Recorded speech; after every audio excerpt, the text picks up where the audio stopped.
Hey, you guys, welcome and welcome back. I told you it was going to be back to back to back. All right.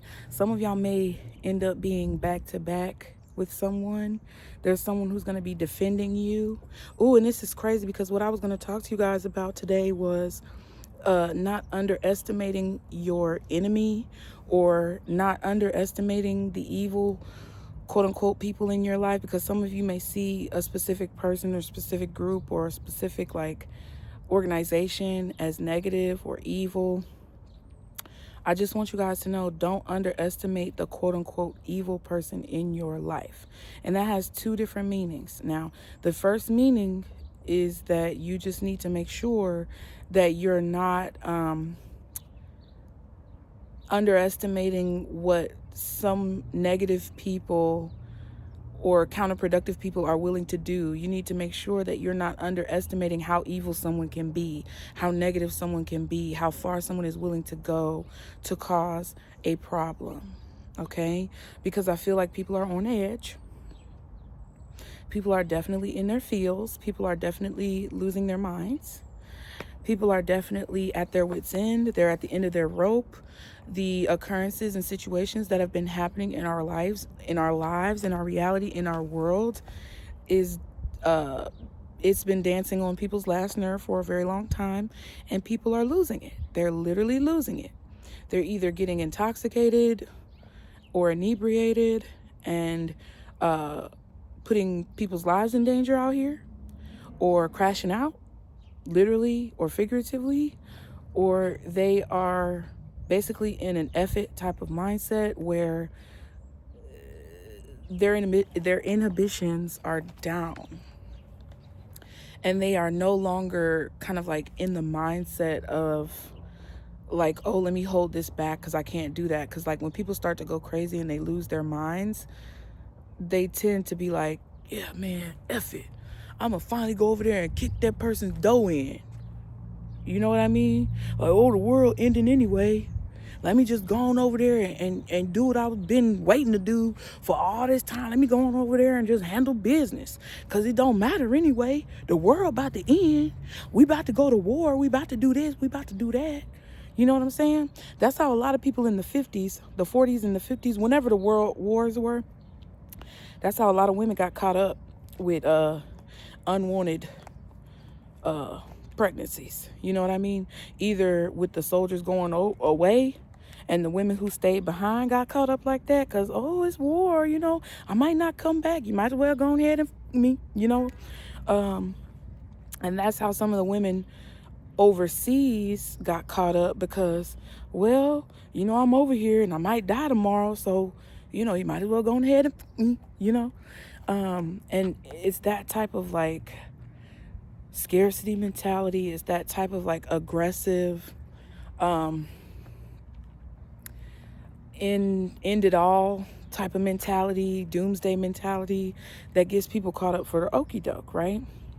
So I wanted to talk to you about that because this video is about not underestimating your enemies, and you guys need to be aware that there's going to be a time where you're really going to have to protect yourself and watch your back, because you think possibly that someone is sane and they might be insane. You may think that someone has been able to keep it under control or keep their issues under wraps for this long, but because of the external circumstances that could arise in the near or far future, that may change, okay? People are going to lose their shit. And what I want you guys to know is never to underestimate your enemy. We did the video about, people who are in positions of power underestimating the underdog. And you, as the underdog, never want to underestimate your opponent. Now, the other side of the coin to that I felt I needed to discuss with you guys, which was really the main point of this, is that some of you are going to end up making friends with your enemy. And I know that might sound outlandish. Some of y'all have trouble, seeing the vision, and that's okay. because I feel that we all struggle with that at times, depending on, your experience and what you've been through. And I'm trying to get the good lighting, so I feel like right here is pretty good, but I don't like this in the way. Whatever, okay? Let it go. But it's sometimes hard to see the vision of how this could be possible, right? But I said back to back in the beginning of the video, and some of you guys don't know it now, but in the future, when things start to hit the fan, like ish starts to hit the fan, you may be in a situation or be faced with a situation where you will have to stand back to back with your enemy. And if you think about it, like in a battle or in a combat type of environment, if you're standing back to back with someone, it's basically saying that you are, you got their six, they got your six, they got your back. And it may be hard for you to accept that or believe that. And you may have to check yourself, but there is going to come a time where that's possible, right? The reason why I feel like this message came up for me to talk to you guys about it is because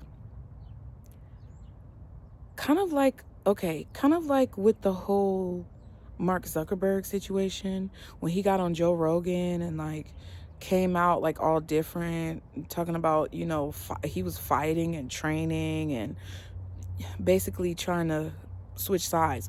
A lot of people viewed him as switching sides, right? And this is an example. I don't like talking about people directly, but this is a good example. We don't know what his plans are. We don't know what his intentions are. And I don't necessarily trust the man personally, right? But there are times where your enemy can sometimes become your friend. And there are certain situations in the saying, as it goes, the enemy of my enemy is my friend. So you and an enemy may, down the line, end up having a common threat or a common enemy, and you subsequently, unintentionally become allies or quote unquote friends. Maybe not literally, but in the circumstances, you may become allies or friends because you have a common enemy, and you may have to fight back to back and have each other's back. It doesn't absolve whatever feelings that you have about the person. It doesn't change what they've done. And it doesn't mean that you advocate for their behavior. It just means that I really feel like what Spirit is trying to tell us, and what Source, God, whoever you believe in, wants you to know in this situation is basically don't cut your nose off to spite your face. Don't, shoot yourself in the foot, pretty much. Because you're going to have to go with the flow. You're going to have to allow things to unfold in a way where you basically work to get the most positive outcome, even if you don't necessarily enjoy the circumstances. Okay? And sometimes the people who you see as enemies have the ability to change. And that's something that I feel has been lost on humanity when it comes to being a human, when it comes to going through things. Like, there may be a situation where a woman deals with married men, right? And for her whole late teens and early 20s, she's been dealing with married men. But then she goes to therapy or has a spiritual awakening, and she starts to identify the fact that these married men are kind of victimizing her and preying on her because of her naivety and because of her lack of boundaries or willingness to put up boundaries. And then she decides to change and atone for her misgivings through changing her behavior and no longer dealing with married men, and also by not associating with people who deal with married men, right? We've all been in a situation, and I don't know why I use that example, but we've all been in a situation where we've made some sketchy decisions in our life. We've all been in situations where we may have done some things that were not necessarily the best thing to do. You know, we've all had days that have not been our brightest. And I think that it's going to be important and imperative for a lot of us who have come out of difficult situations and have been extremely traumatized and victimized by others to accept that that's a possibility and a reality for people, so that we don't become the aggressors of negativity. Because a lot of people act like they are healed, and they make these claims as if they've overcome so much. And, you know, a lot of times religious people do this, but spiritual people do it as well. So, you know, there's definitely an epidemic of people who have this like holier than thou mental complex. And a lot of people think that they're above the holier than thou mental complex. They're above it or some BS like that. But if it came down to them having to be face to face with someone who put them in a very negative position or exhibited a lot of trauma onto them, and they were in a position of power over that person, they would not execute any type of mercy or forgiveness. Okay?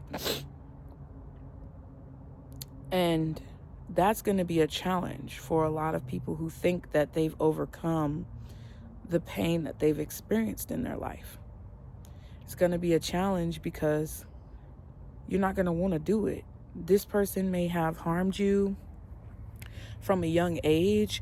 This person may have treated you very badly in your childhood. This person may have been a negative spouse, baby mama, baby daddy, ex-husband, ex-wife. This person could have been someone who lied on you, lied to you. This could have been somebody who stole from you, cheated on you, did something very unthinkable to you. And you will have to stand back to back, basically fighting with them and fighting for them as they fight with you and fight for you, in order to defeat a common threat or a common enemy. And I'm telling you right now, some of y'all are going to fail this test. I don't know if I'll pass the test, bitch. You get what I'm saying? I'm not trying to sit here. Just remember, when you watch these videos, I'm definitely not trying to sit here and act like I'm anything more than just a human. Okay? Because I might not pass the test. I just know that God delivers messages to me about what the test gonna be. And I can see clearly through it to know the solution. But when it comes to applying said solution, it's still difficult for me, just like it may be difficult for you guys. So I'm not any different. I'm not any better. I'm not any worse. I'm not any higher or any lower. And I don't even know if I'd be able to, if I was faced with a decision to fight a common enemy, wow, my mind is in such a negative place right now. If I was in the position, I'm going to tell y'all why my mind was in the gutter right now. But if I was in a position to basically stand with someone who I consider to be an enemy and fight with them, I'm not necessarily sure that I wouldn't be able to fight with them. I'd probably be able to fight with them, but I would struggle with trusting that they were actually fighting with me. And that's the caveat to all this, kind of like from the beginning of the video as well. It's like, never underestimate your enemy, because there may be a situation for some of you where you do have to turn someone away because they are untrustworthy, and you're just going to have to deal with the consequences. And I read tarot, y'all. Some of y'all know I read tarot, but if other people don't, in the tarot there's a justice card and has like the scales of justice on it. And basically ultimately what it means, it does mean law, it does mean justice, it means all of these things. But what it ultimately means is that whatever decision you make, you have to be prepared for whatever consequences you receive, whether they are satisfactory and rewarding or whether they're unsatisfactory or challenging. And that's what it's about. So some of you may be faced with, supporting an enemy or trying to fight with an enemy together. And you may not want to do it. You may not be able to trust that person enough to do it. And you're not going to be wrong for, turning them away or turning them down. But you may just have to deal with whatever comes after you do that. And if you do, don't underestimate them. If you do choose to fight with them, or if you do choose to come together against a common threat, just be prepared for whatever may come with that, because you never know what's going to happen. I just felt like bringing the subject to you guys so that you would be aware. Now, let me show you why my mind was just in the gutter, because it slick looks like the cracks in the ground on the parking lot look like a whole male phallus. It looks like a whole penis and balls. And I'm not even joking. And there's like a crack coming out of the tip. Okay, wait. Let me try to show you. Oh. Do you see it?